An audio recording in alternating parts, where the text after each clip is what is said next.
Alright, we are live, I think. Antay-antay lang muna tayo na may sumali. Restrictions. Paano ba nalalaman yan?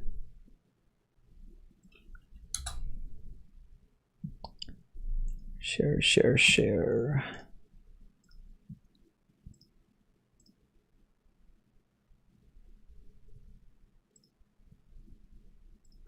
Who the hell is Jen? Huh. LinkedIn.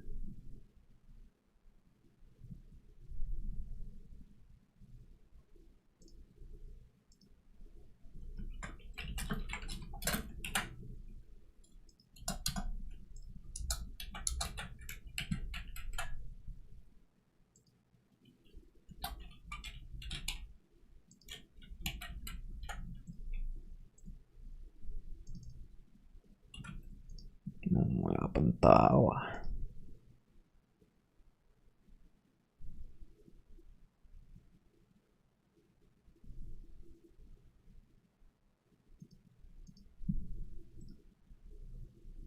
Oh well, that's fine.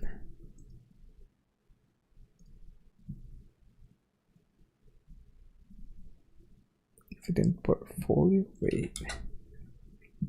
Didn't I post something already? Dividend. Yeah. Yung kahapon lang pala.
Really?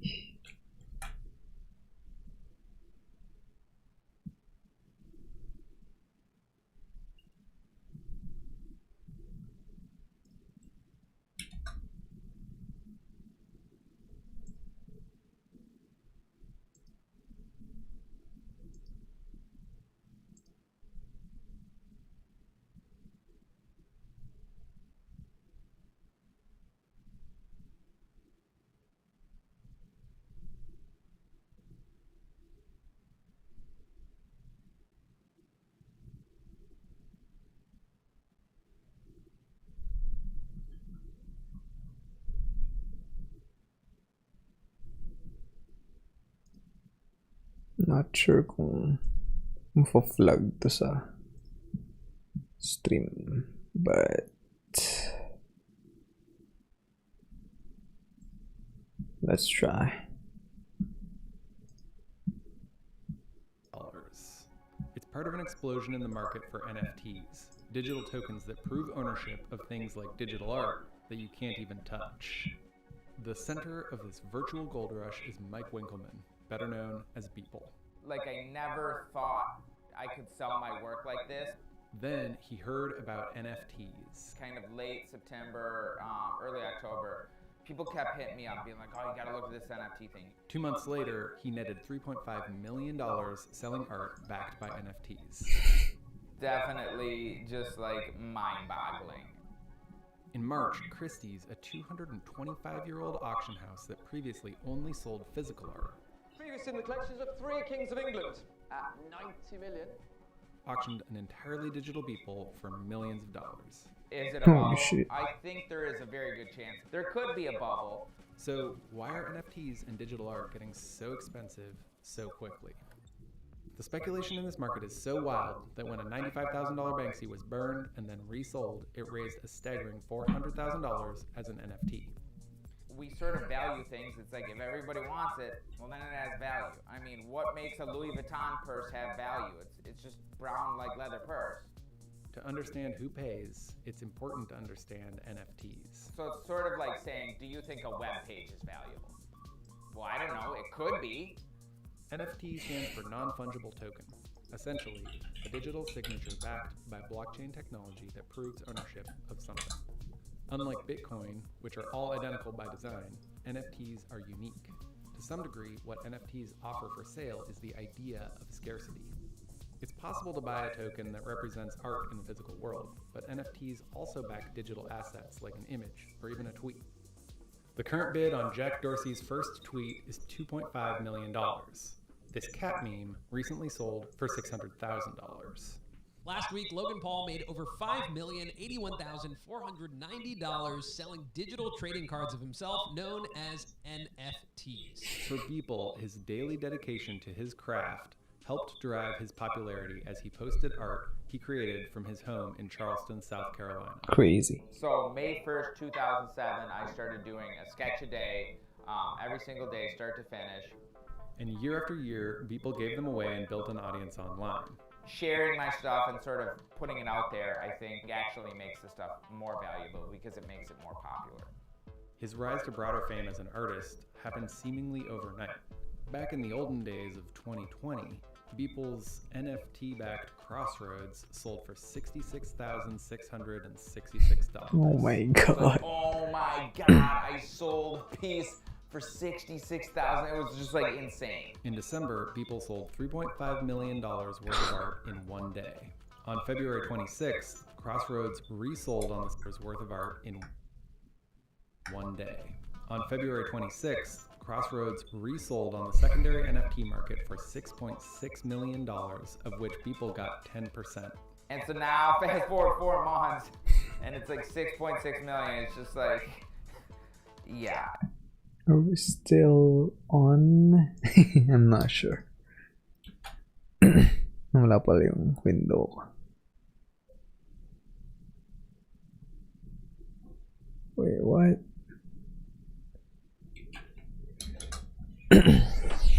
We are still on.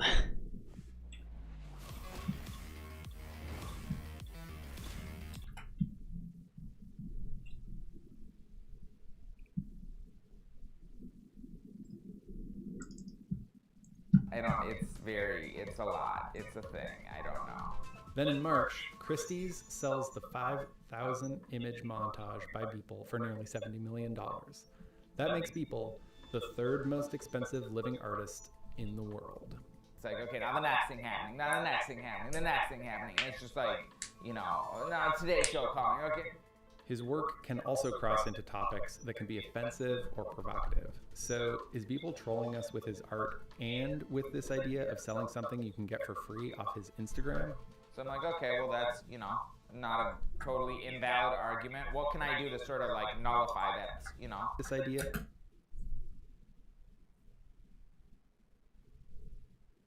of selling something you can get for free off his Instagram? So I'm like, okay, well that's, you know, not a totally invalid argument. What can I do to sort of like nullify that argument? Back in December, Beeple provided a physical product along with the NFT for his digital art. This you can't get on Instagram. This is like, you know, a physical thing that you can, if you're buying the NFT, you get this. So it really kind of instantly sort of like changes it. And it's like, you don't even really need to understand the NFT part. Like, you're buying this. But for Christie's, being all digital is what made Beeple's artwork all the more unique and valuable. It's really a radical gesture to offer for sale something without any object. And we might as well lean into that. Beeple's day job is as a graphic designer with clients like Louis Vuitton, Nike, and Apple. So I don't really like the term artist because it sounds very pretentious and douchey. Like I would never be like, I'm an artist. Still, he's regularly compared to Banksy and Warhol, artists who undermine the notion of owning art, and also to that Italian artist who mocked the fine art market by taping a banana to the wall. This banana duct taped to a wall. It's Maurizio Catalan's latest work of art. It's called The Comedian. I think if you looked at a lot of fine art, you would probably say the same thing, or most people would say the same thing. They'd be like, who paid for this? This is Ryoma Ito, co-founder of Maker's Place, an online marketplace that sells NFTs. He teamed up with Christie's for the sale of Beeple's collage. The big catalyst was the Christie's auction. That announcement brought in a lot of visibility in so many different channels. To build anticipation for the Christie's auction, Ryoma teamed up with Beeple to sell some of his artworks for $1 each. It crashed the Maker's Place site. At our peak, we had about 450,000 requests coming through at a second. So day trader Keith Llewellyn was one of the lucky ones, buying the NFT for just $1. So I learned about NFTs last week just before I posted this video on my TikTok. Then I followed the world's biggest NFT artist and noticed he was having an NFT drop where his work was going for only $1. Key ended up with one of Beeple's artworks and was offered $50,000 for it the same day, but didn't take the offer. I expect it to expand like exponentially by the end of this year. Instead of art collectors, many of the buyers at the moment are like Key, speculators and investors in this gold rush. Just like with cryptocurrencies, environmental and climate concerns are real. NFT transactions use significant, growing amounts of electricity. In a single month, one NFT marketplace went from 200 transactions a day to 5,000. And I honestly think that the sort of digital art community is going to take this much more seriously, addressing these issues than sort of the broader blockchain community. The question is, if this mania will keep going or come crashing down. Holy shit.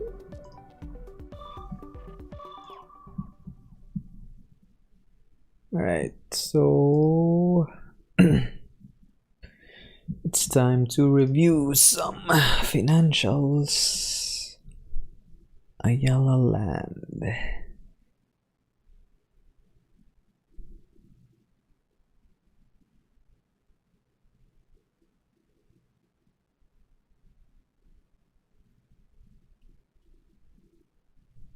Ayala Land.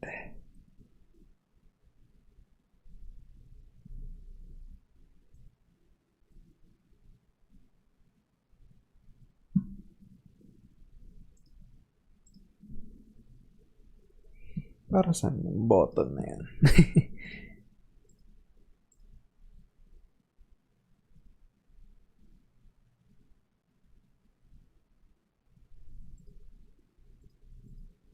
Weird.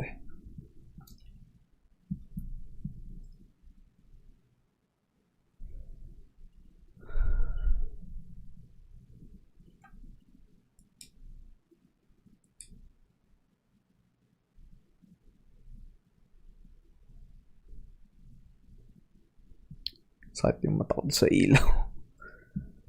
Anyway, grabe yung retained earnings. 161 billion. Kung magbigay sila ng dividends. 14 kasi. Bibigay ba sila ng dividends? Yes, nagbigay na sila ng dividends, pero sobrang late lang.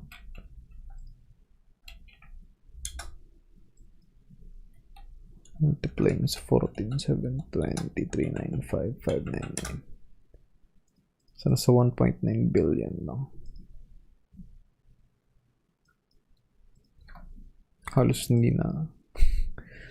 hindi na bawasan yung retained earnings. Makes sense.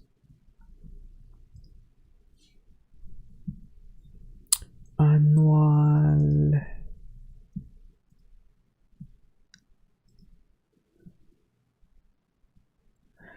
Total liabilities. Wait, September na pala yan.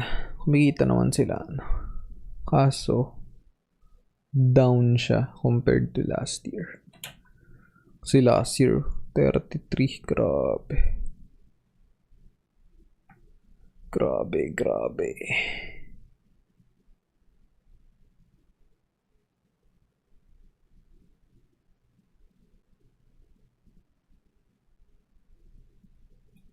Down yung Ripple. God dang it. Mali ako ng timing sa pagbili. Shit. Down na lahat kayo. Dapat kayo pala ako bumili. Oh well. Ganun talaga.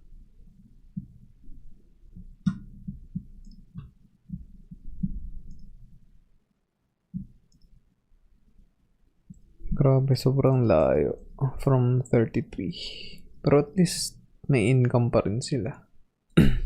I mean, yun may mahalaga. But like, they're really down. 2.25 earnings per share. 2.59. But yeah, laki naman retained earnings sila kahit nga nag-incur sila ng losses last year, 2020, yeah, still laki ng retained earnings, so doon lang mababawas yan. So they're fine. They are a huge company, so ito, laki ng retained earnings kasi SM to eh, SM Investments Corporation. So saan na ba? 312,000, yes. Ito halos na lahat yung income nila. Grabe talaga tong COVID. Sa parang pace natin ngayon, yung road to recovery is like in 2 to 3 years pa or even more. Kasi medyo bagal tayo. Bagal rollout ng vaccine. Hanggang ngayon naka-lockdown pa rin tayo. I mean, shit.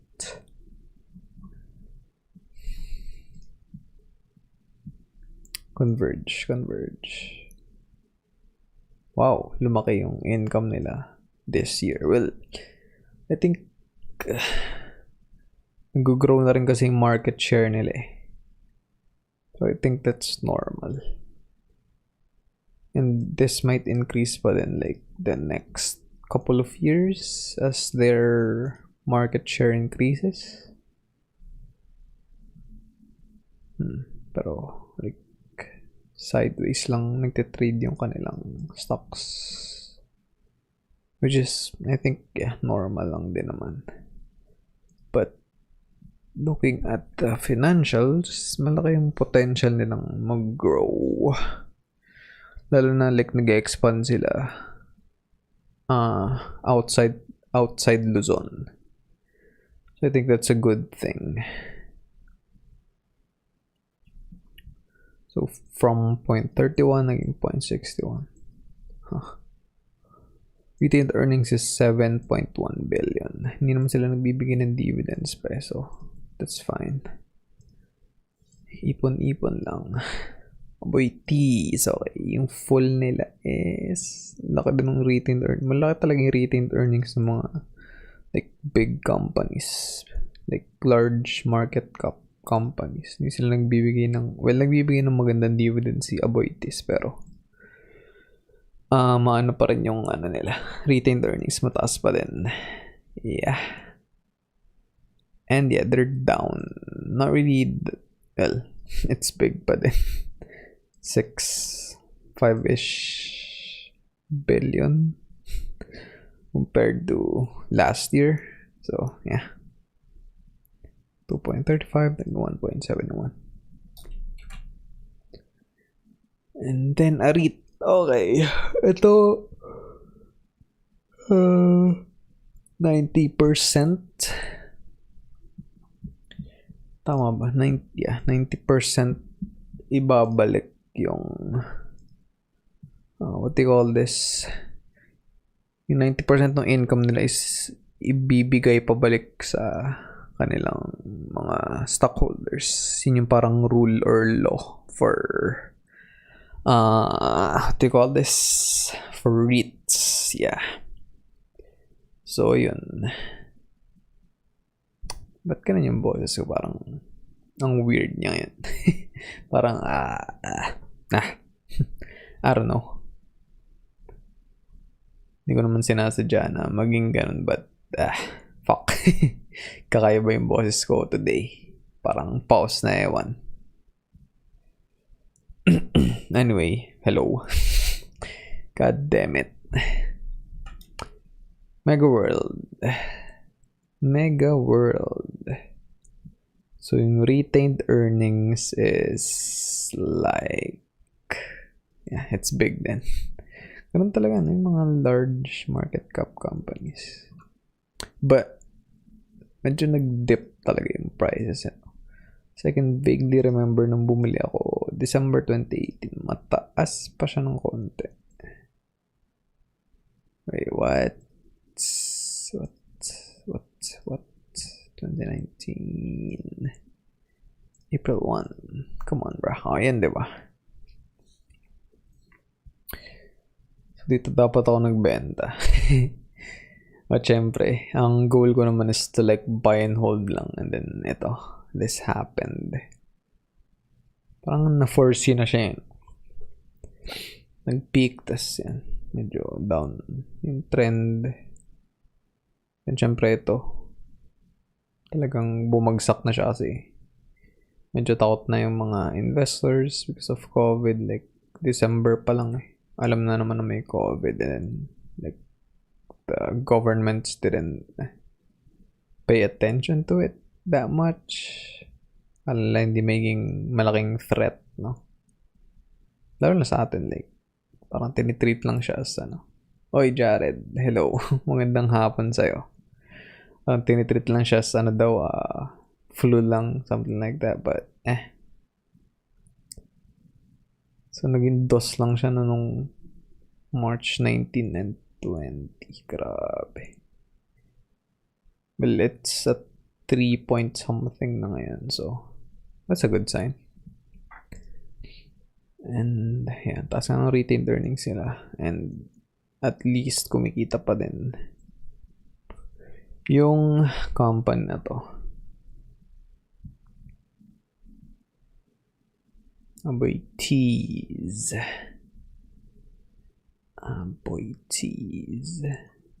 Equity naman to. Equity Ventures sila. So, ito yung holding company ni Aboy Tease. Retained earnings, 175 billion. Then, konti lang yung, hindi pala. Joke lang. 9 billion din yung nawala sa kanila. For last year. Laki din.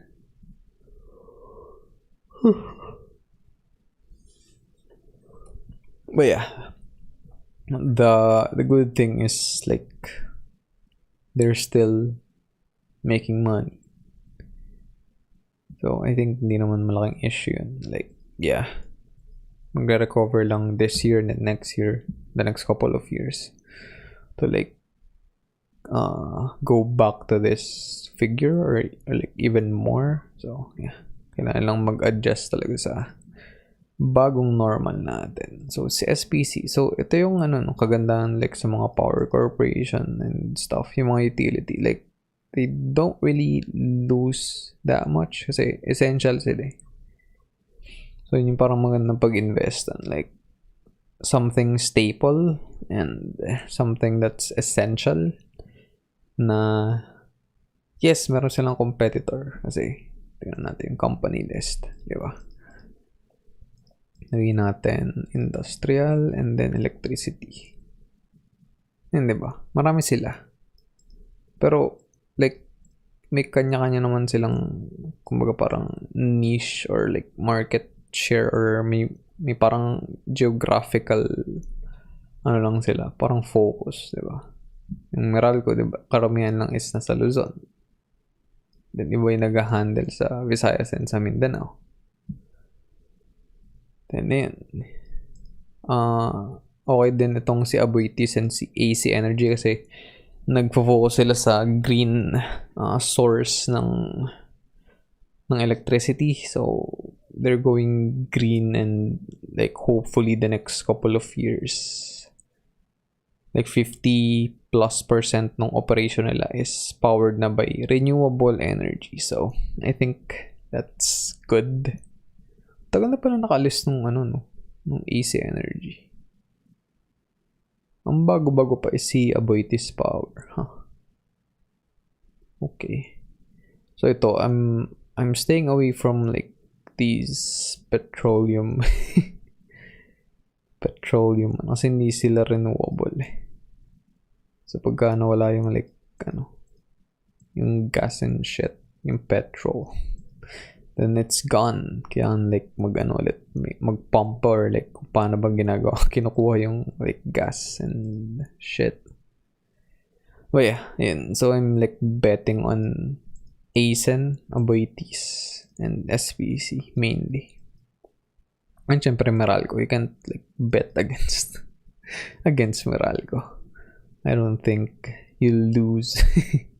Although medyo down sila, no? Retained earnings in millions, 67 billion. Net in 19 pa to. So yeah, currently they're down a bit. So ito 2020. So nasa 11. I think di lang to updated. Nasa BPay trade na to eh. Meron ng 2020. I'm not sure kung sino ba nag-update ito. Medyo may delay. So yeah. Ayun, down sila But this is just for 3 quarters ng 2020. Ano bang book ang binasa nyo related sa investing? Yung natapos ko lang talaga is Rich Dad Poor Dad. And then Retire Young, Retire Rich. Yung dalawang natapos kong libro. Hanggang ngayon, tinatry ko pa rin continuously basahin yung libro ni Benjamin Graham. Kaso kasi, ewan, hindi ko talaga thing yung pagbabasa. Like, to be honest. Like, I can, focus and like, parang pilitin, kumbaga yung sarili ko na magbasa and like, learn something from it, but it's not like the most efficient way for me. Kasi diba, we will learn differently. Like every one of us, meron tayong parang preferred learning material kung saan tayo like pinakamabilis matututo. In my case, sa akin is like videos and podcast. So yeah, video, audio. So, yeah. Yun lang yung mga binasa ko. Actually, hindi naman sobrang about investing Rich Dad Poor Dad. Like, parang para sa approach mo and like mindset. I think yun yung mas worth it basahin instead of like reading a book about how to make money in the stock market. Kasi, kung manood ka lang ng ilang videos about Warren Buffett and like read about his life and yung strategy niya ng investing, until now applicable pa rin siya yung mga principles niya. Kasi nga, if you treat buying a stock like you're buying a piece of a business, which is like technically gano'n naman talaga yung ginagawa mo Kasi diba, pagka kumita sila, like, ibabalik nila yun sa'yo Meron kang, kung ano yung portion mo dun sa business na yun, ganun din kadami yung, kumbaga, matatanggap mo na income, diba? Kasi yung ibang company, like, ang pinakamadali talagang way na magkaroon ka ng cash flow is like, yung mga dividend paying stocks na consistent magbigay. Tapos, pwede rin naman yung mga growth stocks na like, ipon lang ng ipon sa retained earnings sila and then nagre-reinvest lang sila sa growth ng company. Tapos, like, nagbibigay din sila ng dividends but hindi gano'ng kataas. Yun, okay din bumili ng company na ganun. But, ang mahalaga kasi talaga is, bago mo bilhin yung isang stock, dapat naintindihan mo kung paano sila kumikita ng pera. Like, saan nanggagaling yung income nila. Ano ba yung dealings nila? Like, kahit general idea lang. Hindi naman yun parang alamin mo na paano sila nag-ooperate. Ano ba yung day-to-day ng mga employees sila? Like, hindi naman ganun. Example, parang farm, no? Paano ba kumita yung farm? So, di ba, pag may farm ka, nagtatanim ka ng crops, nagtatanim ka ng plants, nagtatanim ka ng trees, nag-aalaga ka ng poultry, nag-aalaga ka ng baboy, ng baka, di ba? Paano ka kumikita? Well, pagka harvest time na yun, bibenta mo yung crops mo. Yun, dun ka kumikita. And then kapag like pwede nang katayin yung poultry, yung manok mo, yung tawag dito, yung baka, yung baboy, yun, pwede mo rin silang ibenta, di ba? So, dun ang gagaling income. So, kapag naiintindihan mo kung paano gumagana or like nag-work yung farm, then you can like buy a farm, di ba? So, same thing lang din sa investing sa stocks. Kasi, hindi sobrang halaga ng price ng isang stock. As long as sa tingin mo, undervalued yung pagbili mo doon. Kasi, di ba, kaya nga mahalaga din yung PE ratio. Kasi, dinedetermine nun, para kumita ka ng piso, magkano may kailangan mo ibayad, di ba? Ikaw, pag inofferan ka ba na, bigyan mo ko ng 1,000 pesos, ang ibabalik ko sa'yo is 1,000 pesos din, di ba? 1:1. Like, sino hindi mag-grab nun? Di ba? Kaya ang daming naloloko sa mga, sa mga scams na yan. Yan sa mga tawag dito, sa mga Ponzi scam na yan. Kasi ang pinapromise sila palagi is like double your money in just 3 days? 2 weeks? Kasi nga, di ba? Easy money. But yan, nothing like worth it or like sustainable comes easy. Yes, pwede nga kumita siguro one time or kahit 2 beses, but hindi siya magiging sustainable. Kasi yun nga, di ba? Pagka nag-run ka ng business, meron kang expenses. So, hindi pwedeng lahat ng kinita mo is kunin mo. Di ba? Ina-allot mo yung funds na yun. Kasi, para mag-continue yung business. Kung yun nga, di ba? Nag-invest ka ng 1,000, tapos yung babalik sa is 1,000. Like, how? How will that? Paano mangyayari yun? Di ba? Kaya nga yung healthy return talaga per year, like kahit sa growth ng stock prices or like non-dividends pag tinake into account mo, is around 5 to 10%. Pagka nakukuha mo yun every single year, I think you're good. You're good to go. Nag-compute pala ako kanina. Parang kasi yung total investments ko is yung nilabas ko yung total capital na galing sa pocket ko, galing sa sweldo ko, 652,000 na. Tapos nasa 700 something na yung total like worth ng investment na yun.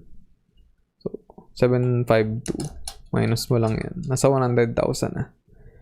So pagka ito dinivide ko dun sa 7652 pala, ito yung percentage. So, bale, in like 2 years, more or less, yung return ng investment ko is 15.33%.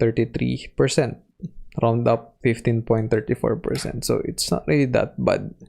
Hindi pa kasama dito yung ibabayad sa akin na 70k ni GMA7, which is like next month darating. So, yeah. Medyo malaki na rin pala yung kinikita ko sa stock. So, yeah, that's good. Wait. Papakita ko na lang sa inyo.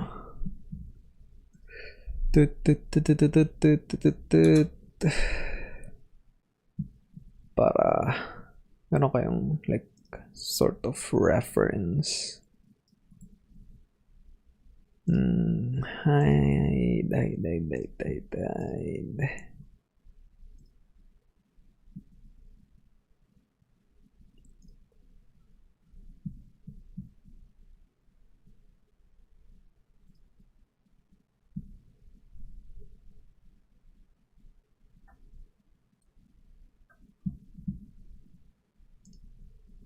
So, ito. Ito yung, ayan, yung aking stock investment fund. So, nasa 652 na nga. Tapos, yan currently ito. 752 na siya, yung total worth. Wait, galawin natin to. Nasaan na?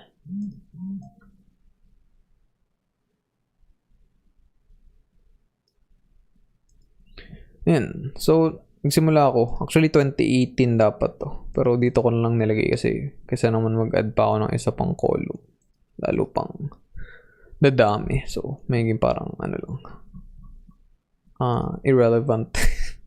Wait, yeah. Parang ito yung una ko talagang pinasok. Tapos, January, hindi ata ako nakapaglagay talaga. Yeah, I think 12K yung una kong pinasok. Then yun, consistent lang. Na 15K, 25K, yan. Kung ano yung talagang kaya ko lang ilagay. And then, parang dito, I got serious na, ano. Wait, nung September kasi, I can vaguely remember na meron akong ginastos na malaki nung September. So, 10K lang yung nailagay ko. And then dito, ayan, di ba nag-crash kasi yung market last year? So, medyo malaki yung nalagay ko dito. Tapos, parang consistent lang na 15 ulit. Tapos, nung June, sabi ko, let's go. Invest na natin to dito kasi this is like the lowest that the market has been. I mean, I wish na dito pa lang, no, nag-ano na ako. Like, nilagay ko na to, yung big funds ko. March pa lang. Para, like, mas mababa ako nakabili. But, I think that's fine. Kasi, like, yung itong span na to, April, May, June, sobrang dami ko natutunan dyan. Na ano, dapat nga ready ka pagka nangyari itong mga ganitong crash.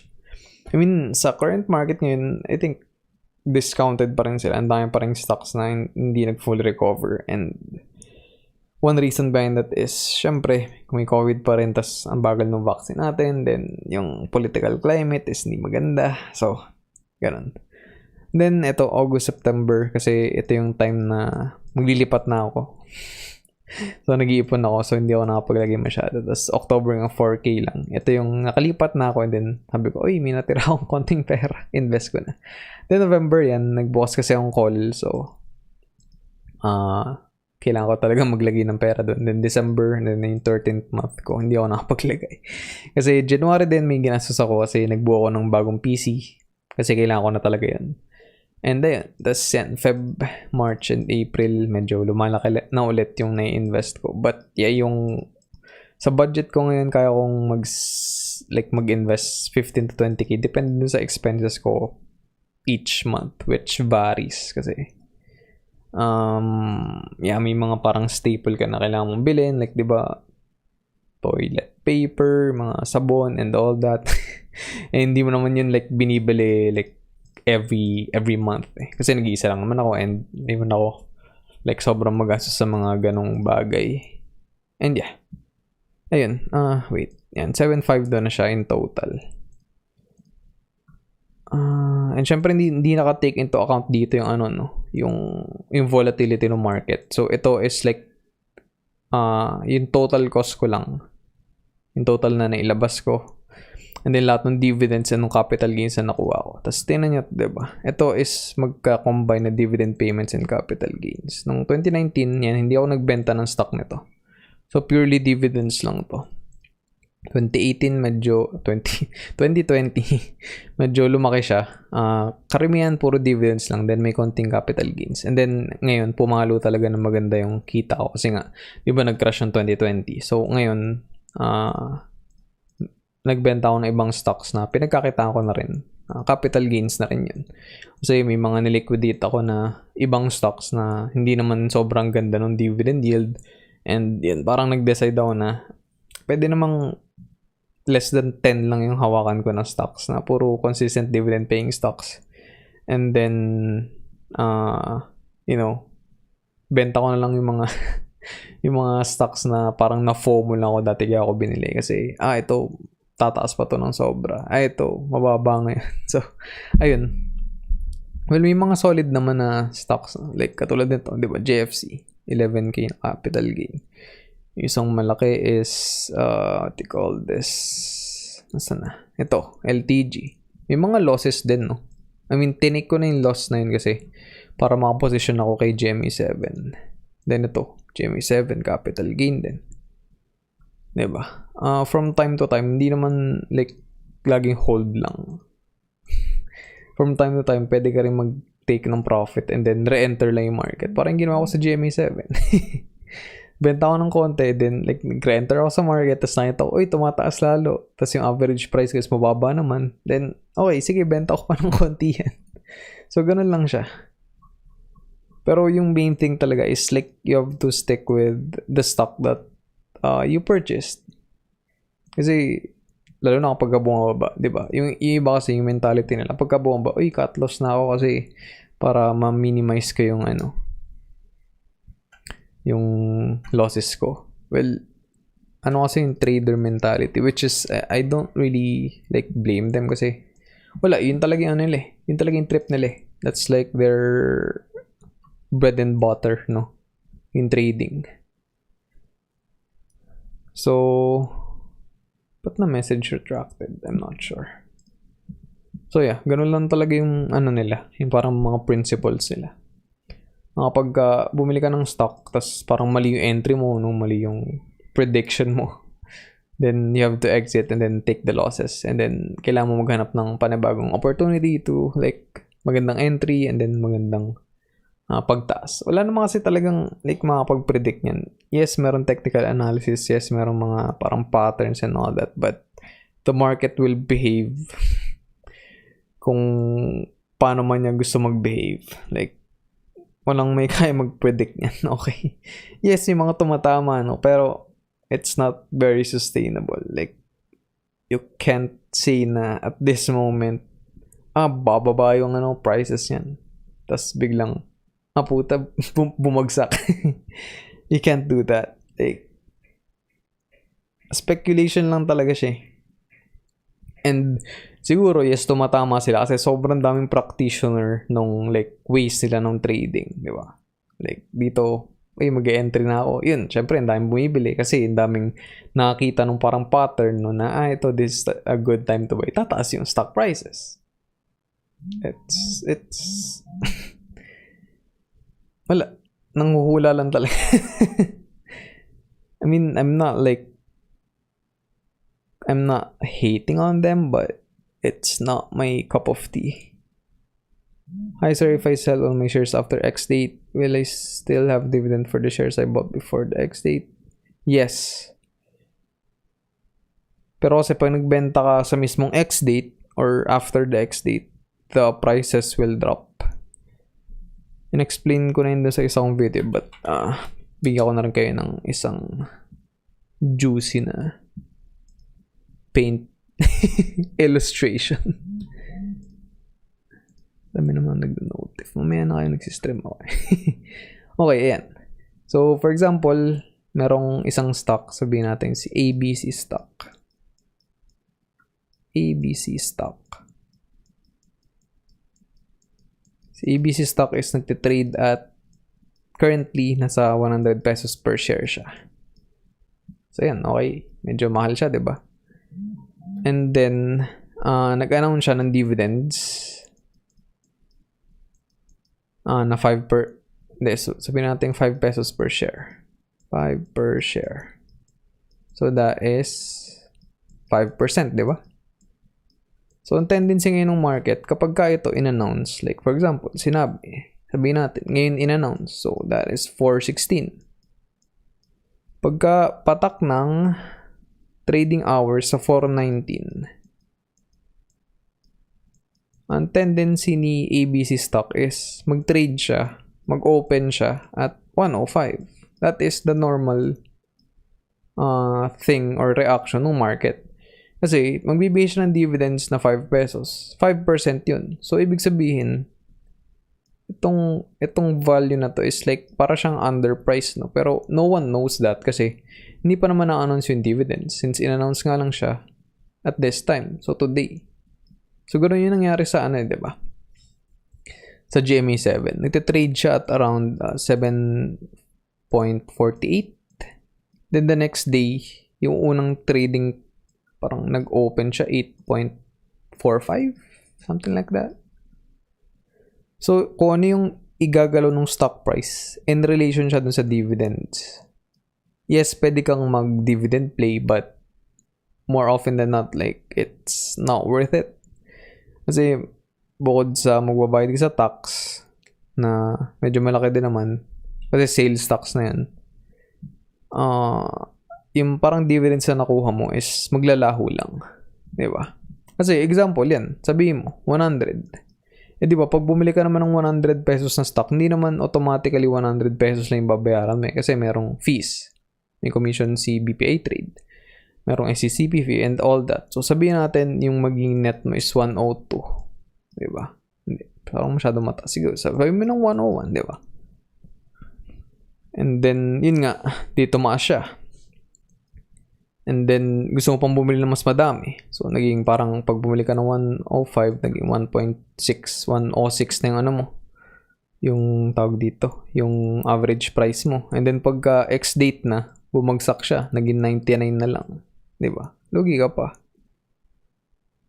Kasi nabayaran ka nga ng 5 pesos. Pero, kasi nag-dividend play ka lang. Ibebenta mo at 99. Lugi ka pa ng ng piso. Then, kung bumili ka at 106, lugi ka pa ng 2. Ewan ko. I'm not sure kung magulo to, but that's how I look at it. Kasi usually talaga ganun. Like si DMC din, yung binagsak niya nung unang araw ng X-date is around 7.5%. Yung yield niya is around 8-ish. 8-ish%. So yes, kahit sabihin mo, hindi, kumita naman ako. Pero it's not worth it to sell on the X-date, in my opinion. Mas okay pang gawin mo, which is yung ginawa ko sa DMC ngayon, di ba? Nag-X-date. Bumili ako ngayon ni DMC kasi bumagsak eh. Ang laki nung binagsak niya. And then, kapag nakita ko, gumanda na ulit yung market. Kasi, ganun naman yung outlook mo palagi, di ba? Na tataas yung presyo nung stock. So, for example, bumili ako at around, I think, 5.3. Galing siya sa 5.75. So, example, yan, nag-trade siya. Siguro, after ilang weeks, ilang months, mag-trade ulit siya at 5.75. Pwede ko siya ibenta. Kumita ako ng para nabayaran din ako ng dividends, di ba? Or, maging patient ka lang na, ito, 5.3 ko siya binili. Then, next year ko na ibebenta. Aantayin ko mag-announce ulit ng dividends ulit. Kung mangyari, di ba? Syempre, yun nga yung outlook palagi. Yung stock is mag-i-increase. So, sabihin natin, from today, 5.3 siya nung binili ko. Ano ba yan? Tapos, napunta sa, nag-end yung year kasi nagkaroon ng recovery, medyo maganda yung outlook na economy natin, medyo nakabalik na ng konti, marami na vaccine, naging 6 pesos per share na siya, nag-trade, end of year. Naka-recover din si DMC ng income. So, ang mangyayari, mag-announce ulit sila siguro March or April ng dividends. Pag nag-announce sila ng dividends, tapos kinompute mo yung percentage, sabihin natin, ulit? 8% ulit. Ngayon, si 6 pesos, tataas ulit yan. So, ako, mas malaking kinita ko kung ibebenta ko siya a day before the X-date kasi maraming gustong bumili. And then, pwede ko naman i-take lang din yung tawag dito, yung dividends na to. So, yung active trading, like, everyday ka magte-trade doesn't really make sense for me. Unless, like, meron kang bot, like, kunyari, di may eToro, like, pag sa crypto ka bumili, like, everyday, 24/7 nagte-trade yan. I mean, I'm having a little bit of fun with it kasi pwede mong iset yung price na pag naabot tong price na to, you'll sell. So, ang dali mag-execute. And pagka bumaba yung prices, mag-set ka lang ng buy order, automatically, bibili na niya yung coin na yun. Diba? Kasi, diba? Itong explanation na to, mas malaki yung upside ko Although, yes, na-miss ko yung dividends for this period. Wala akong dividends for this period. Yung yung parang runway ng market is kung tumaas, yun nga, di ba? Maging 6, then mag-announce ulit. Tataas yan ng tataas.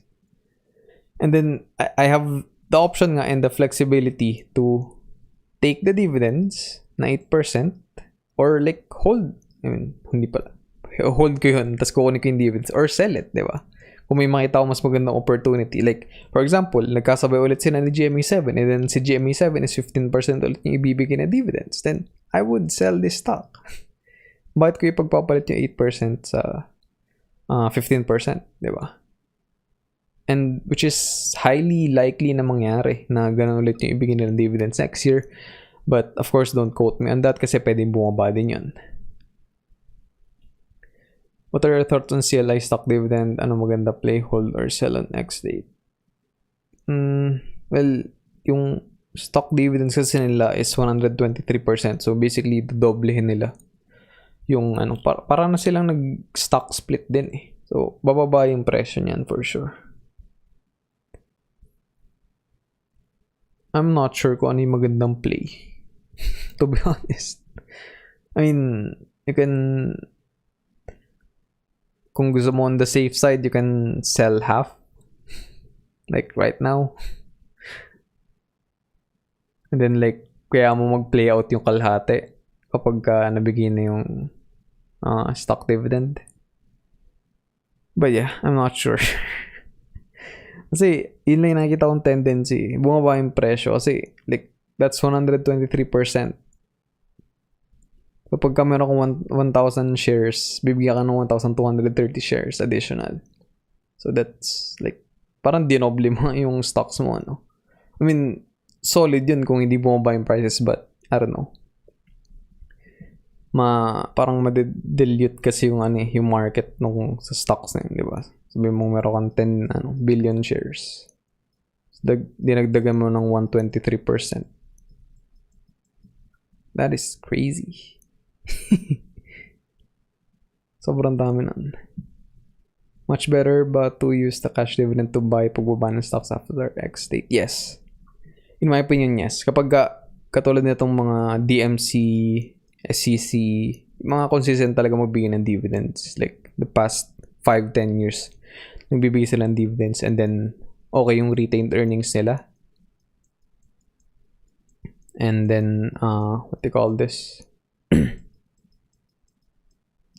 Yung net income nila is hindi naman sobrang affected ng pandemic. Ako, yun yung plan ko sa GMA7 kasi I'm pretty sure na mag-trade siya way below 9 pesos. I think nag-close siya kanina at 8.95. Kita ko nga medyo napulahan na yung portfolio but I really don't care about that. Pag bumaba siya at around 8 or below, yun yung prediction ko like maging 8 lang siya. Then, bumaba hanggang 7.5, I think. Or even 7. I think, tataas naman siya ulit. Like, after a while. Kasi, parang i-anticipate mo na rin na paano kung ganun ulit yung ibigay ng dividends next year? Paano kung mas malaki pa? I mean,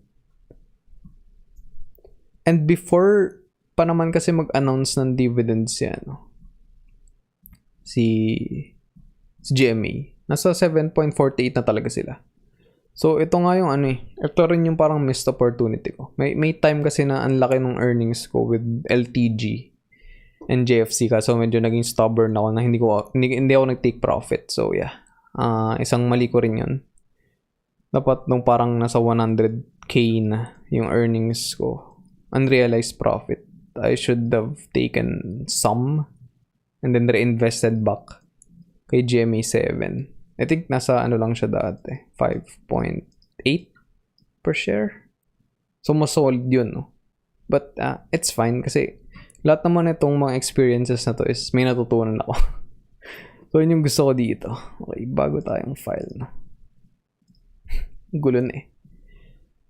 O yan, sell ko yan parang free money ang stock dividends na yan. Pwede naman. Pero yun nga, ang tendency ka talaga kasi niya is bumaba yung prices. Kasi nga para siya nag-stock split na kakaiba. Kasi ang laki masyado na ibinigay. I mean, yes, you can, a lot of people will hold. Kasi pwedeng magbigay ulit ng dividends, and then syempre kung 10 pesos per share yung dividends na binigay nila, may 20. Kasi 123% eh. Well, more than 20 pa. So, ayun. Nakalimutan ba akong sabihin? I think wala naman.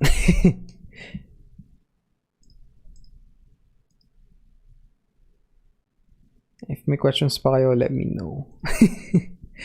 Medyo maano rin yung magulo din yung train of thought ko, but I hope na I'm making my point across. Yan, Meralco. Retained earnings, 67 billion. Last year, 2019 pa to. God damn it. Ang gulo talaga. Nasa BPI Trade, meron na silang like financial statements doon, but andito hindi pa rin updated. Tapos ang gulo, bakit? What? Well, mali pala. Anyway, yan, call financial. Financials, retained earnings is nasa 1.3 billion. Gano'n lang naman laging kinikip nila eh. The net income nila, it didn't really, hindi naman na-hit ng sobra yung kanilang income. Down lang ng like 20 million? Yeah, 20 million.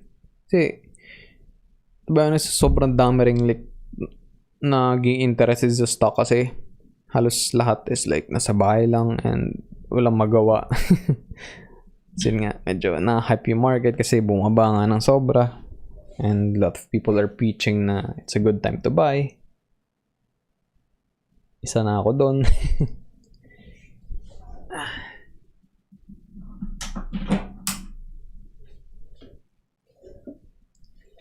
And ayun na maraming maraming nag-interested sa investing, maraming nag-stocks.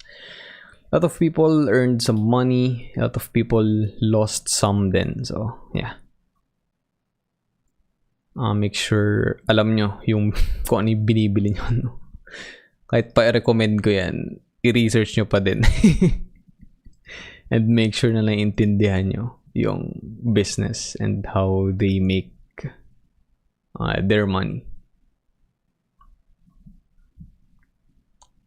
And ano rin kasi, diba? Iba-iba tayo ng like lifestyle, iba-iba tayo ng expenses, iba-iba tayo ng income.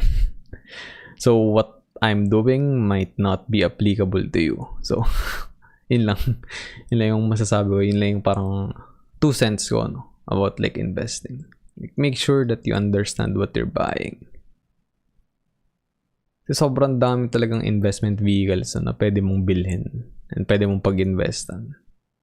Kailangan lang like yun nga, alam mo kung saan mapupunta yung pera mo, saan gagamitin yung pera na yun, paano mag-work yung pera mo para kumita pa ng mas maraming pera. Diba? Kasi pag hindi mo na-define yun and then sinabi mo, hindi, sige, lagay ko yung pera ko dito. More often than not, you lose that money or hindi ka kikita dun sa parang investment venture na yun. Anyway, PNB. Ito, isa pa to eh. Nag-peak siya at 30 pesos at some point. I think parang 31 pa nga eh. Then gusto ko na siya ibenta at 32. But yeah, stubborn. I'm a bit stubborn din pagdating dyan. But yeah, yun yung isa kong kailangan i-practice na. If I see something na, profitable na and then like nakita akong panibagong opportunity na, hey, ito bumababa. Consistent siya magbigay ng dividends. Dapat ibenta ko na to. Holding on sa APL. What is it? I don't even know kung ano yung Apollo. Internet online. Digital marketing. Holding company na siya ngayon. Since 2016. Pero sector niya is services and information technology. Yay. Okay. I mean, I think nakita ko na to before but I'm not really familiar with it. It's currently, ang erratic nitong taas na to. Ano lang to, may nag-load up ng shares. Big player. Kaya sobrang tumaas. Or siguro may nag-hype, I'm not sure. Kasi yun din yung mahirap sa sa trading community, day trading community. Pag minsan na-hype lang yung stock and then hindi naman talaga siya like magandang business. Diba? Like yan, mangyayari to. Diba? Sobrang baba niya tapos biglang magbo-boom. Uy.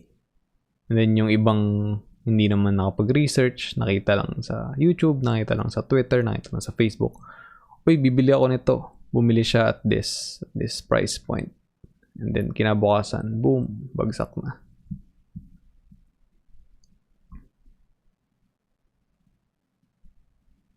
Offshore mining sa Cagayan? But, what? Kasi nga naging holding company na sila. So, meron silang business sa mining. Okay, but ang gulo. Services in IT yung nakalagay dito sa nila. Sino ba mga... Don't know. Sino to mga to? Salvador Santos Ocampo? Who is this dude?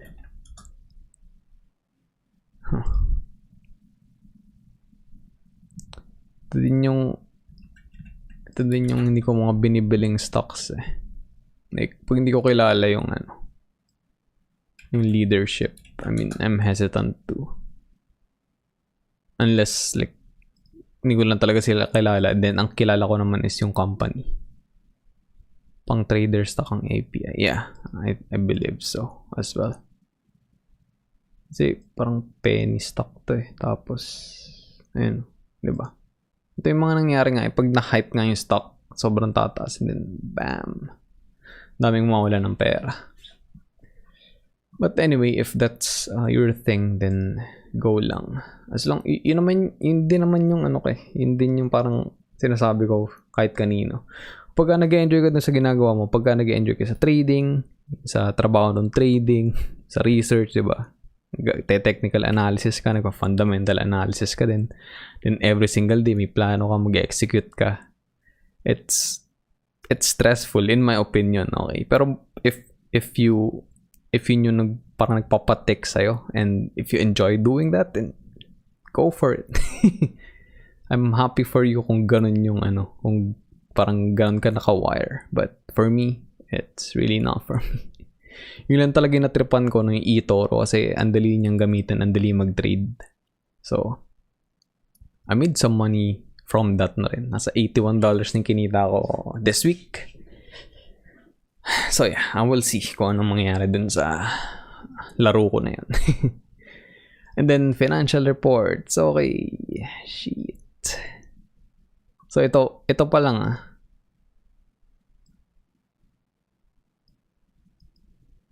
wala silang retained earnings. Nasa deficit sila. So, this is definitely not a good stock to hold.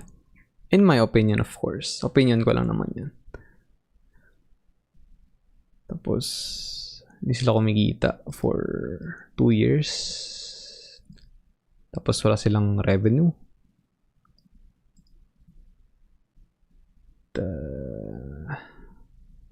Okay, yeah. Ano lang talaga to. Trading stock lang to.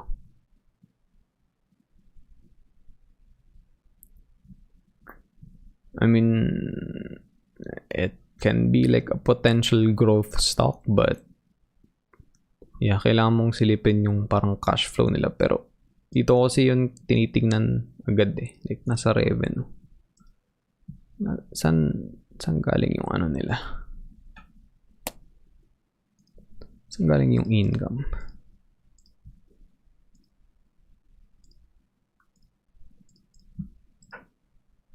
I'm confused. Doon ako confused. Wala silang rev. Tapos, I don't know. Medyo weird.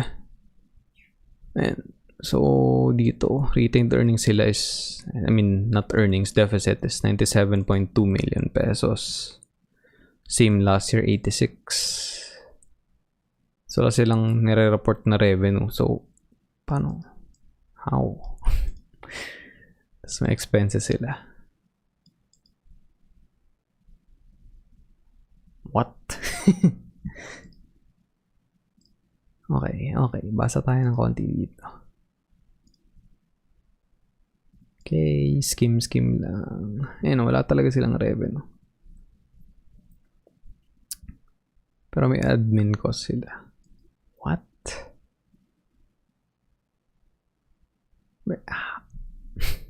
New gets like holding company sila. So like yung revenue nila is magagaling dun sa mga companies na binibili nila, but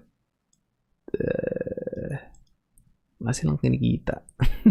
Lumalabas lang yung pera. So I'm not sure how that works. May cash sila on hand. May assets sila syempre. So ito, meron silang mine properties. Pero bakit ito lang revenue? Okay. Basa pa tayong konti. Ano bang... I'm really curious kung anong ginagawa nila.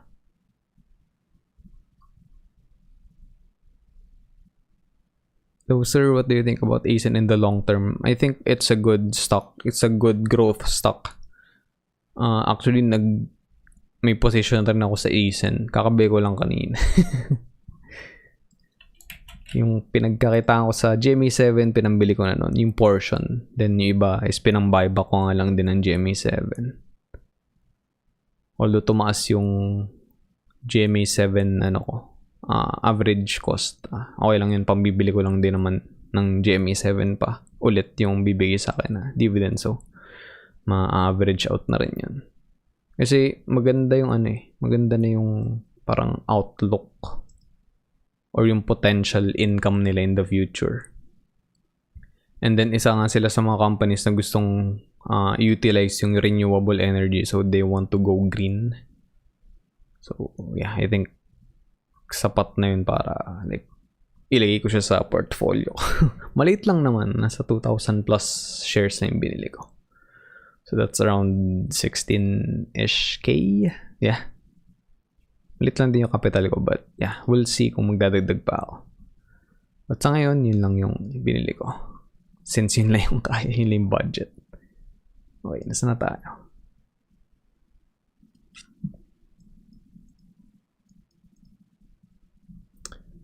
Ang weird talaga, no?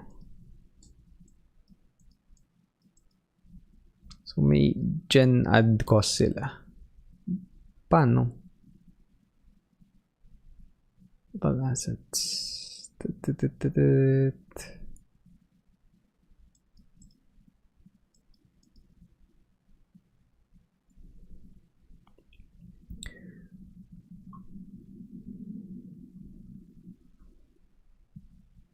Cash. Paano sila kikita kung anong revenue? I am puzzled.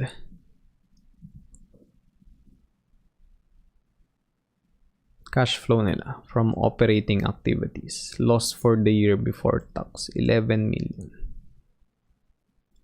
Finance income. Finance costs. What?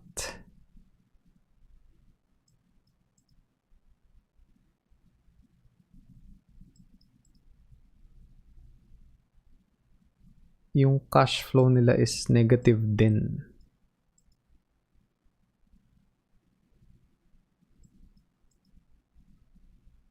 So, net cash use in investment. So, pinang-invest nila to kasi nga holding company sila. Okay na. Intindihan ko na siya kahit papaano.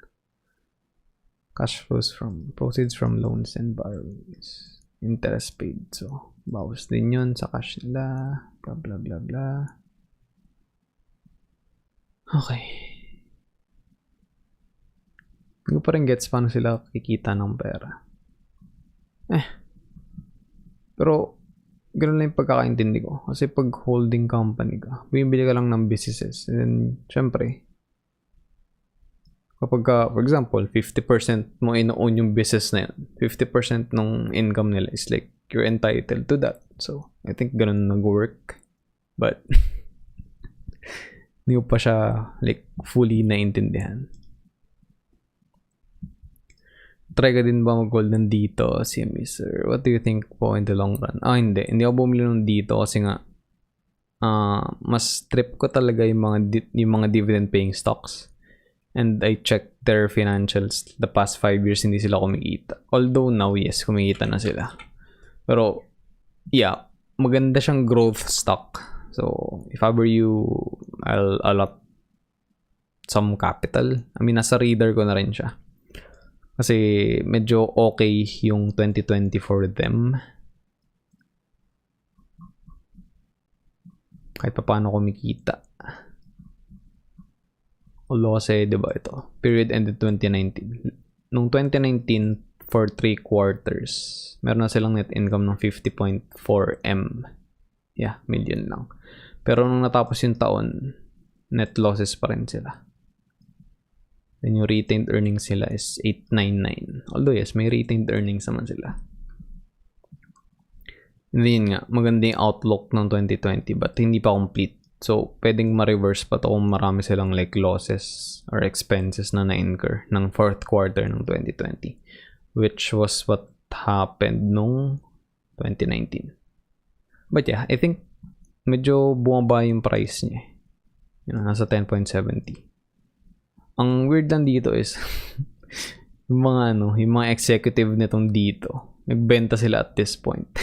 19, 18, 17. So, I'm not sure about that. If that's a good look on them. I mean, yan, si Dennis Uy and then yung ibang like directors and ibang officers nagbenta ng stocks nila when it like peaked. So, I don't know. Why would you do that? Kung nagtitiwala ka dun sa business. I mean, opinion ko lang yun. But, kung ako, magkakaroon ako ng company and naniniwala ko dun sa ginagawa namin, I will never sell a single stock of that company. To make, like short-term profit. Hindi nga, parang pangit yung perception na, why would you sell? I mean, kahit na personal holdings yun. I mean, I don't know. Hindi ko trip yung move na yan. So, you have like all the inside information. Then you sell your own stock. Like, what?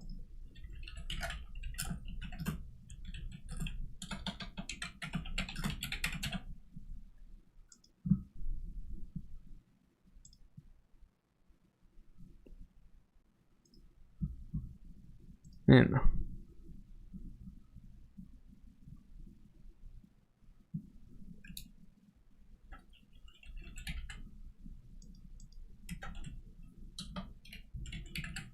Hindi nga ako sure kung bakit pwedeng gawin yun ng mga executive. Like, isn't that considered insider trading? I'm not sure.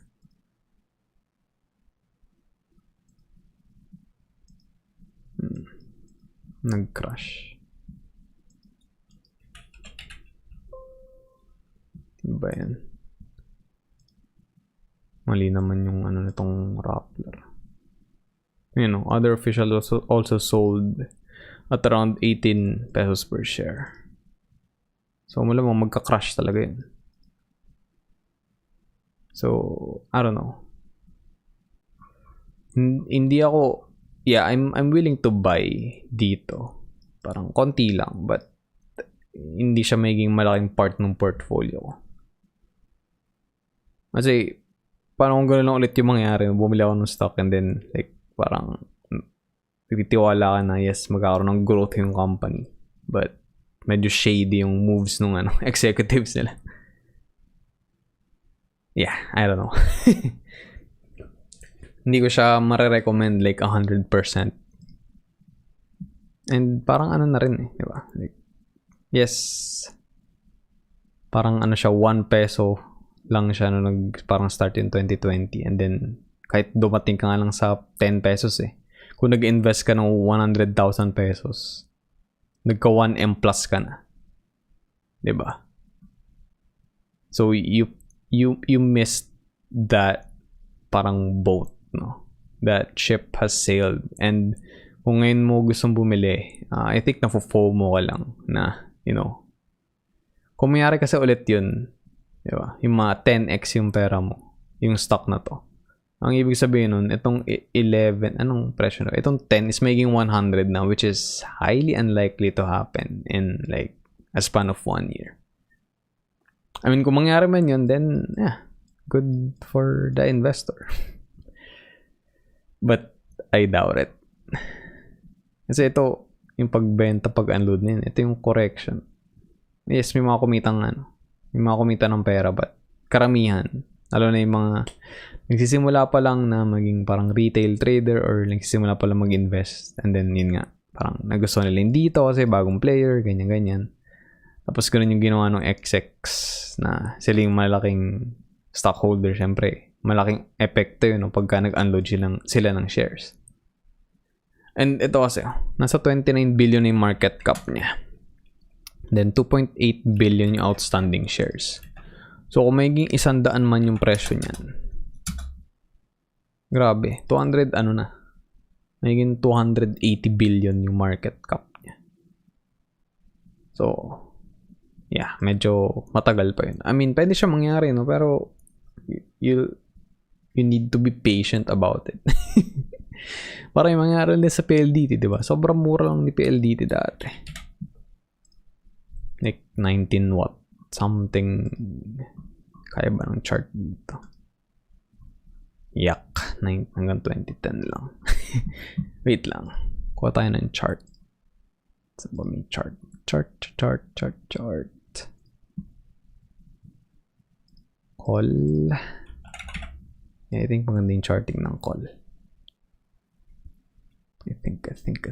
Kaya akong tingnan yung balance ko kasi alam kong bumaba ng GME7.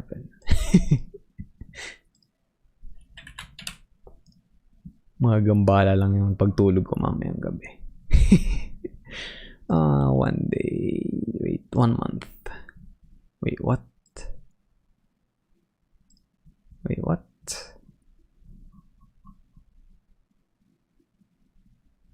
Ay, mali pala. PLDT nga pala yung tinitingnan natin.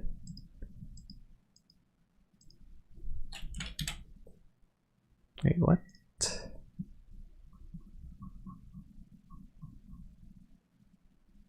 Oy, Sag. Wala rin isang history. Ano ba to? Sa BPI trade lang pala meron ganun. But anyway, ito. Sabihin na lang natin nung 2002, no? So, nasa 200 lang siya.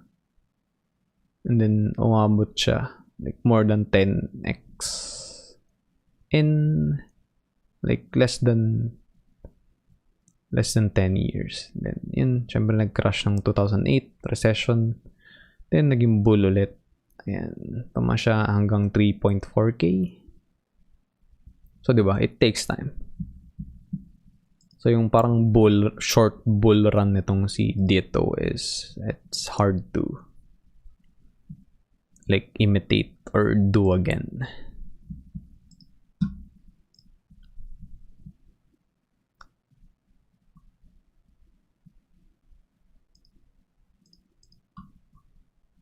Okay, last is si Union Bank.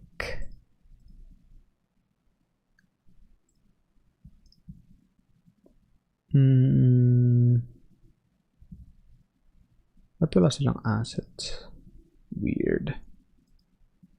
Thousands, laki din ng retained earnings. Grabe yung retained earnings ng mga bangko. Ano bang mataas din pala yung market cap nito 70. Net income after taxes is 11. Okay. Umiitat pa rin yung mga bangko and konti lang hit sa kanila nung pandemic. Bibigay ba silang dividends?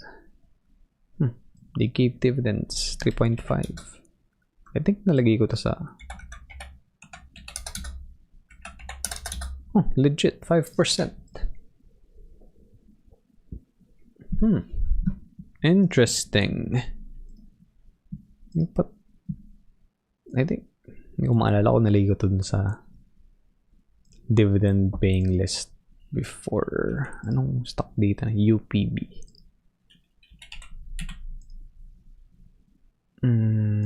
Bakit? Wait, what? Wait, UBP. UPB nilalagay ko. Stupid.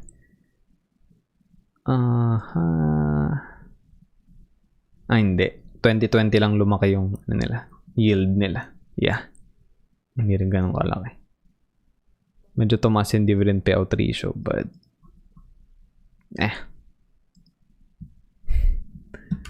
wala. Okay guys, may mga tanong pa ba kayo dyan? Pwede ko masagot.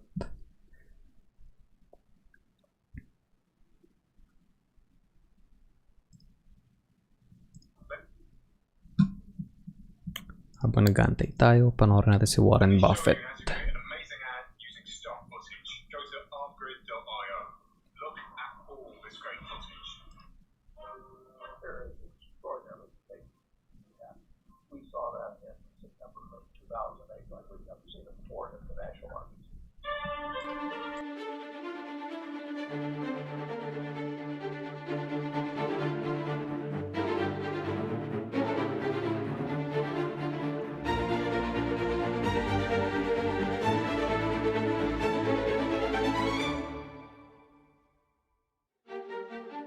On Saturday, I had a long-standing commitment to go to Edmonton, and my wife and I went up with another couple, and we checked into our hotel room about 6 o'clock or so, and amazingly, I got a call. I didn't think anybody knew I was there.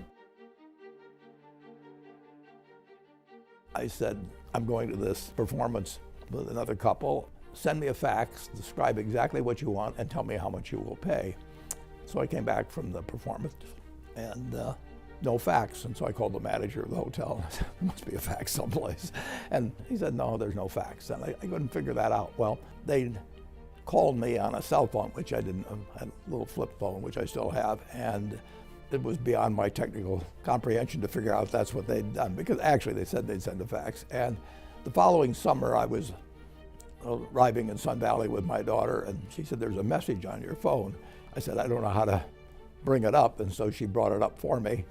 And of course, it was a message from that Saturday night saying, call us and do this or that. So it's a little bit late. So you don't think the message would have changed? No, I could not make a commitment like that.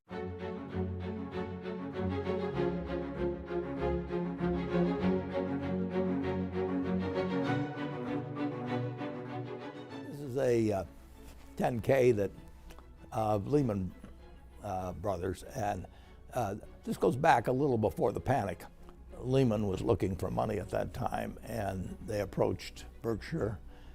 I came down to the office at night and made these little notes on here of things that were red flags, and you'll see a number of pages here. And you had to get to page 150 or 200, but there was clearly a lot of trouble there. By the time I got through, I decided that we were not in a position to lend money to Lehman. How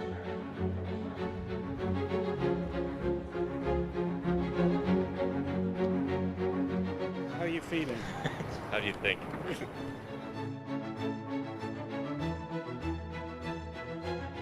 On Lehman weekend, on Friday, proceed.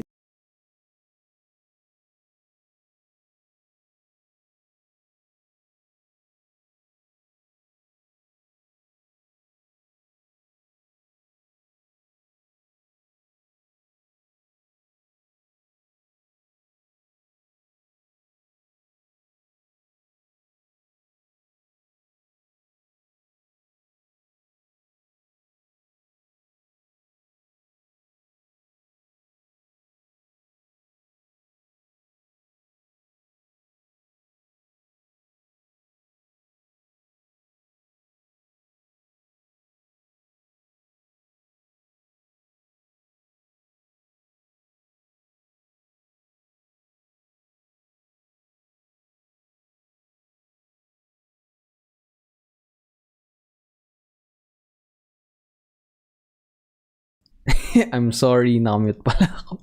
Holy shit. Ayun, hindi naman market cap yung parang basis mo kung mataas yung presyo ng isang investment isang investment asset, yung kailangan mong tingnan is yung financial report. Like, kailangan mong i-analyze yun.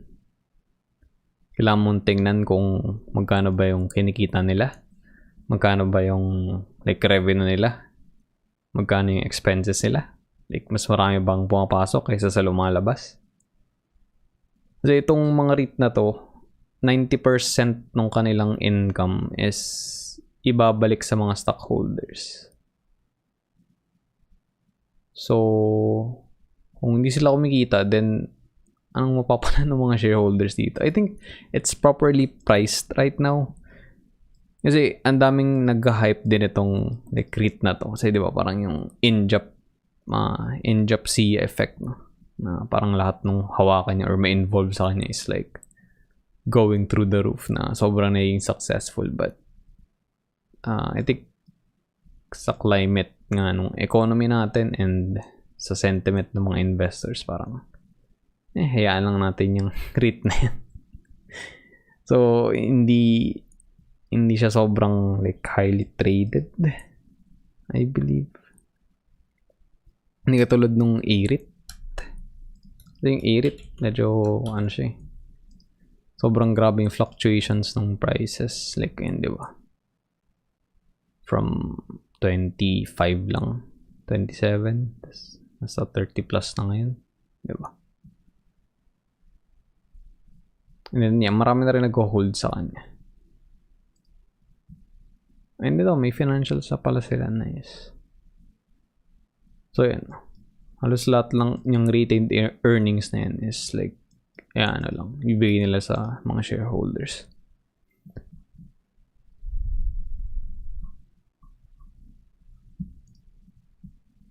So I think fair naman yung price si DDMPR ngayon. Kasi hindi rin ako bibili nung IPO nila kung sa tingin ko is like masyadong mataas yung presyo. Yeah, I think tama lang. Hindi overpriced, hindi underpriced. Anyway, balikan natin si Warren. And guys, ganito lang mga ginagawa ko pag hindi ako nagawa ng video. I got a call from AIG, and AIG was going to run out of money the following week. They'd done some very foolish things in their financial products operation. So I looked at this and finally decided that there was no way that I could come up with a cash offer that could be done in the following week, or really probably the following month. So I called him back late that night. I wanted to convey to him promptly that I just wasn't a prospect. I came back on Sunday. I got a long, previously scheduled dinner, but before we'd gone, I was still getting more calls on AIG, and I went through dinner. I think I behaved reasonably well. I was still wondering what was going on, obviously, with AIG in New York. But there was nothing to be done. AIG was just going to run out of money, big time, in the next day or two, and Lehman was going to go under unless something was happening that I didn't know about.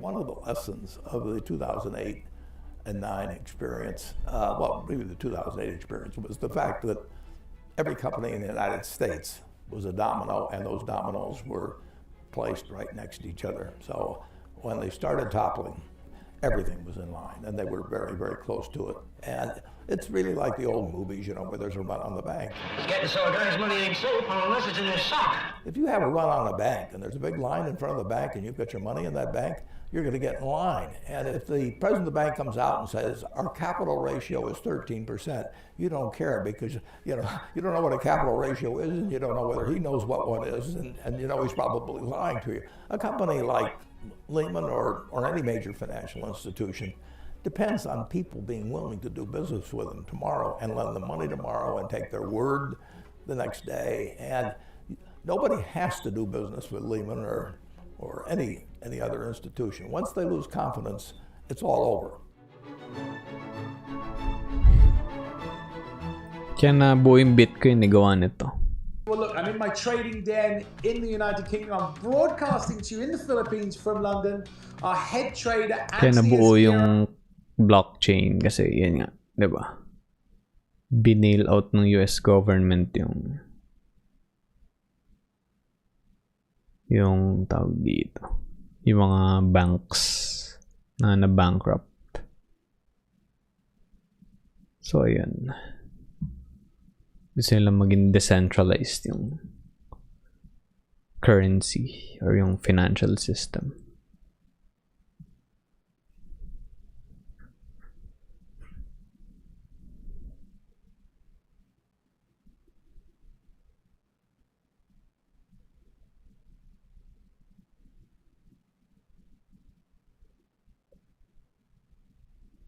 Habang may ikling video dito. Parang haba nito eh.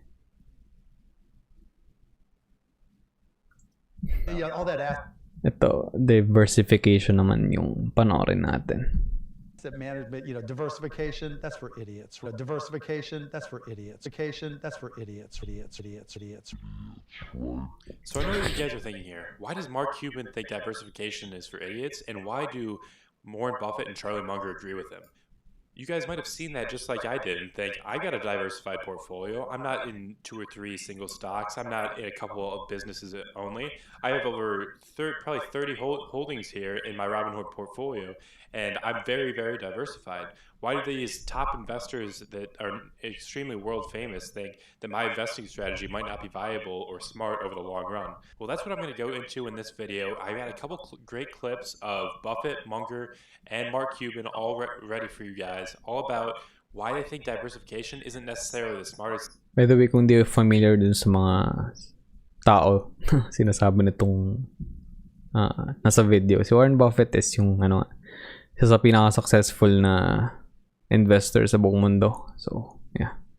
Sobrang taas ng net worth niya. Tapos yung right hand man niya is si Charlie Munger. So, yeah. Billionaire din siya in US dollars. Same with Mark Cuban. I think mas sikat pa siya in pop culture kasi owner siya ng Dallas Mavericks. Thing and why they think it might be a protection against ignorance and other factors like that. Before we get into that, I want to say if you guys enjoy this video, please drop a like and consider subscribing. And my name is Chase and welcome back to Intelligent Money Investing. I hope you enjoy this video, and let's let Warren Buffett explain this a lot better than I can, I'm sure. I'm very interested in your policies on diversification and Tapos ito si Warren Buffett na siya, 90 years old na siya, pero everyday siya umiinom ng Coke. Like, damn. I think mas pa.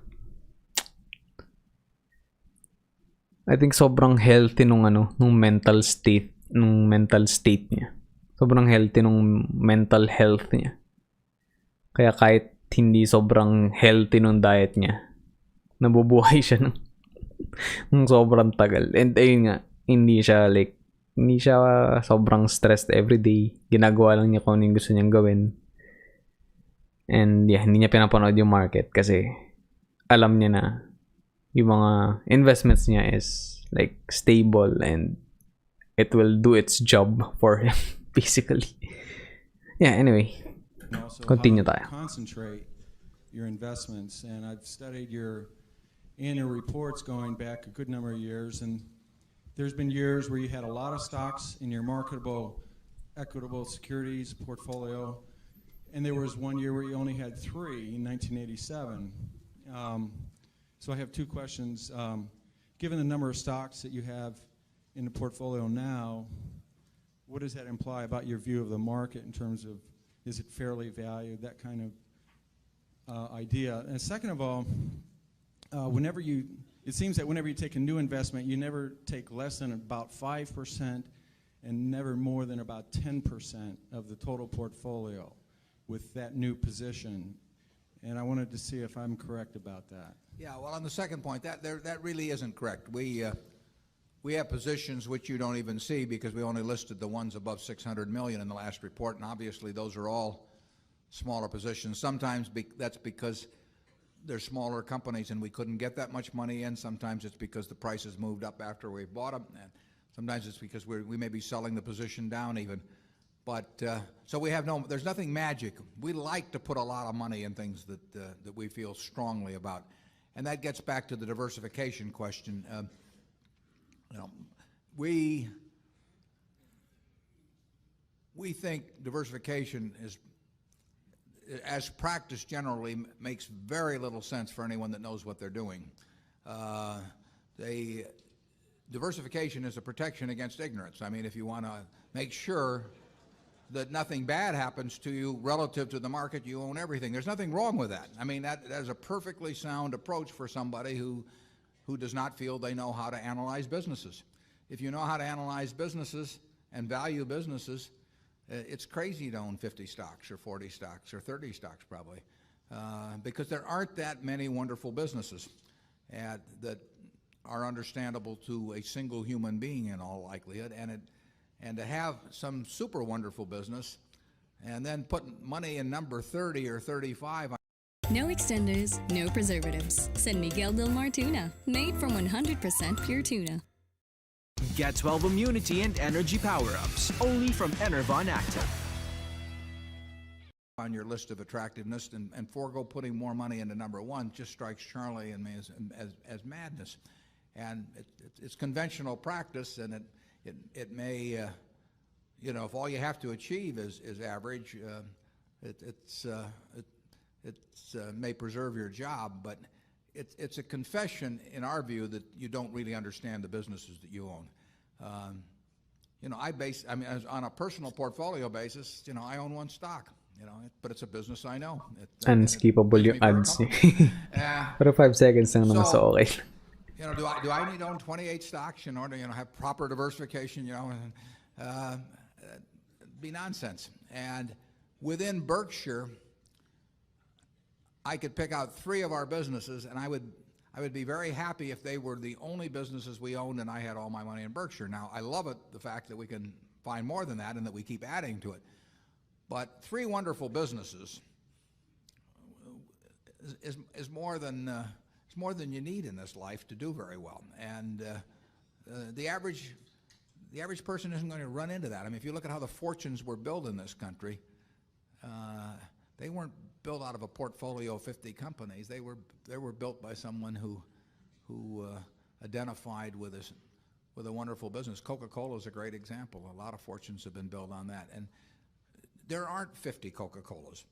There aren't 20. If there were, it'd be fine. We could all go out and diversify like crazy among that group and get results that would be equal to owning the really wonderful one. But you're not going to find it. And the truth is, you don't need it. I mean, if you have a really wonderful business, is very well protected against the vicissitudes of the economy over time and the competition. I mean, we're talking about businesses that are resistant to effective competition, and 3 of those will be better than 100 average businesses, and they'll be safer, incidentally. I mean, there is less risk in owning 3 easy-to-identify wonderful businesses than there is in owning 50 well-known big businesses. And it's amazing what has been taught over the years in finance classes about that. But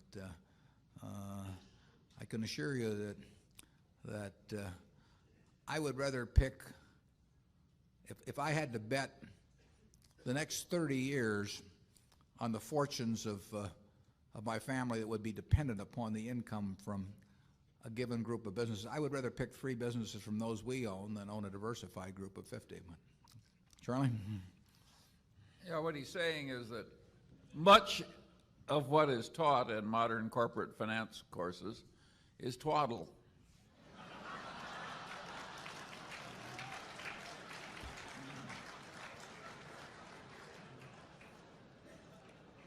You want to elaborate on that, Charlie?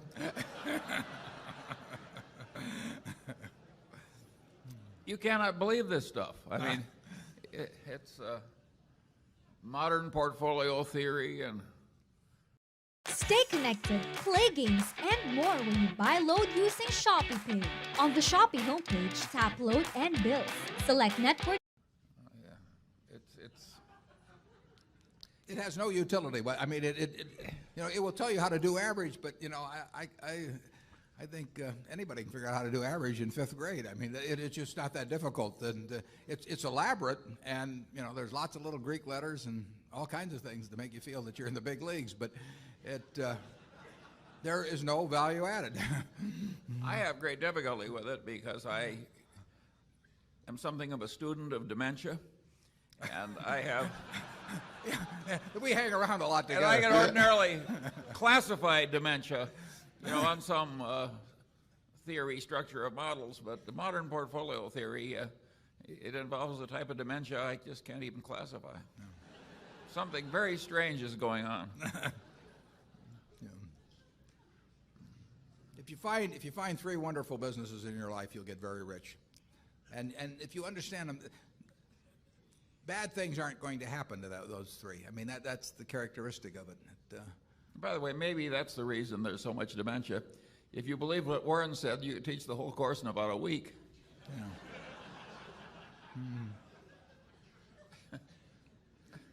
Yeah, and the high priest wouldn't have any edge over the lay people, and that never sells well. Right. Buffett and Munger both just voiced their opinions. Now let's let Mark Cuban kind of explain a little bit why he thinks diversification is for idiots, as his quote says, and kind of talk about his investing strategy a little bit. Cue the clip. So what are you investing in? What are the areas that feel you know? What I did in 2008 and 2009, I put everything into MLPs and MREITs, mortgage-backed securities, ones that I thought were the better companies, and I just piled in. And I also piled into Australian bonds because I thought the economy was good next to China. It was my way of playing China. So you make one-way bets. This isn't portfolio balancing you're talking about. No, all that asset management, diversification, that's for idiots, right? Because you can't diversify enough to know what you're doing, right? I mean, I did my homework on Australia, right? I did my homework on the MREITs. I did my homework on MLPs, and their pricing had just gotten crushed. So what are you doing right now? So what I did right now, I'd been going all the dividends and everything. I just put into cash, and so I don't think stocks have fallen enough to just to say any particular stocks are cheap, right? So when I looked at the MLPs in 2008 and 9. They were paying 18, 19% for companies that had never missed a payment, right? Had always put out all their cash, and they looked dirt cheap. Now, you look at good companies, Apple hasn't fallen that much, and just to be down 10, 15% from their highs, they're still not as low as they were 18 months ago. And so what I did was, I said, there's going to be a lot of volatility. So I bought, took a little bit of money and bought out of the money calls on the spider calls I bought on the Standards & Poor's, the SP 500, and then I did the same thing on the diamonds, which is the Dow Jones. So I bought those long when the stock prices cratered, and then when we had the big, not today, but the big run up before, I bought a bunch of puts, knowing that even though I was paying for a lot of volatility, that I thought there would be a lot of swings in the market. And so you're just betting on volatility. I'm just betting on volatility. And how long?